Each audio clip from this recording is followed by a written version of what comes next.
Hello everyone. In this video, I am going to demonstrate about role control and object control within Snowflake. That is an important concept that comes under the vertical of RBAC.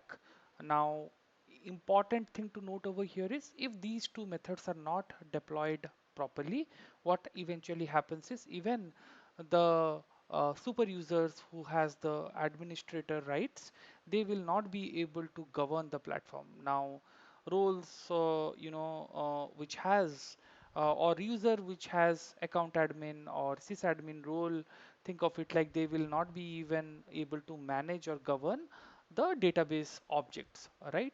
For it, what I will do is I'm going to change the context to user admin role, and I will be creating a brand new role, demo role A02.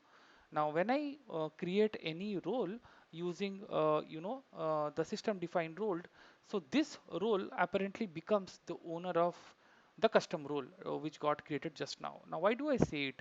Take an example. If I'm changing the context to sysadmin role, and then I try to manage the custom role which got created. For an example, if I try to drop this role which got created, will I be able to do it using the sysadmin role, right?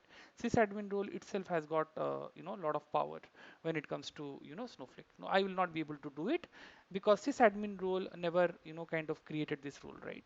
This role was created by user admin, so the entire role control rights remains with user admin, right? That is what role control means within Snowflake, right? Now we will create a few databases and few schema. So I'm going to change the context to sysadmin role. I'm going to create a database, and then I'm going to create a schema.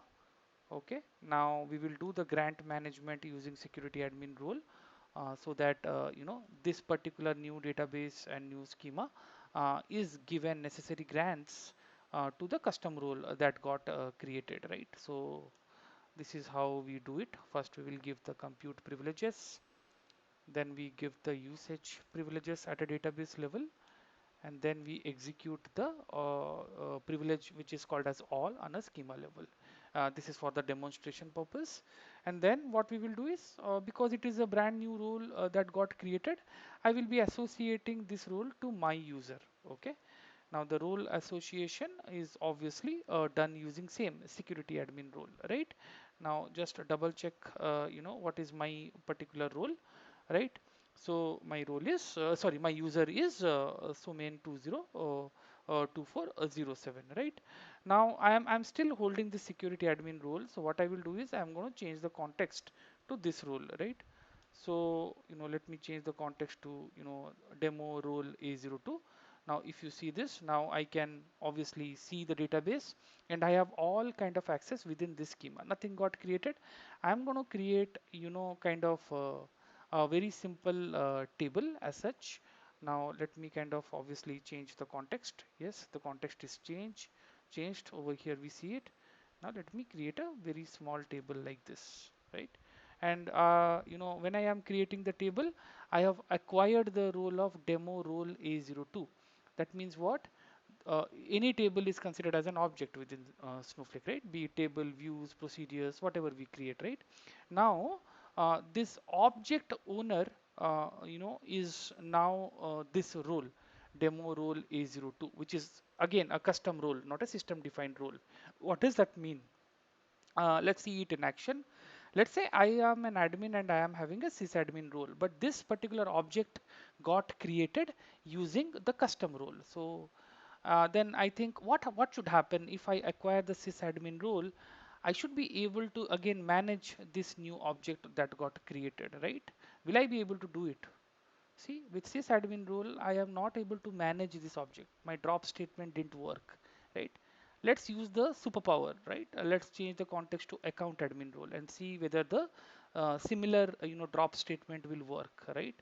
Now, let's see. Let us get this command executed. Now, same thing, we will not be able to execute the command, right? There is always a notion that if somebody has account admin role, he or she should be able to do anything and everything within the platform. See, this is a classic use case wherein even account admin role will not be able to at least govern this object. And there is reason behind it, right? Because we did not set up the role control and the object control mechanism properly. So we have created this particular table using this custom role, and that custom role association was not done rightly, and that is why this problem is occurring, right? That means what? This particular object, rather, that got created using this custom role should ideally have been controlled by the admins, and those admins are what? Your sysadmin role, right? How do you do that? A simple command, and then I think we will be able to resolve this particular problem. Change the context. Any custom role that gets created, the same custom role you have to associate to the sysadmin role, right? It cannot, stay independent. So it always needs to have a parent. Now, what I did was, to this role, there was complete privilege to create and manage the objects that got created by this role. Now, the same privilege has been inherited by the sysadmin role, right? Now, if I do this, then I have ensured that I have followed the best practices on RBAC, right? Now, what does that mean?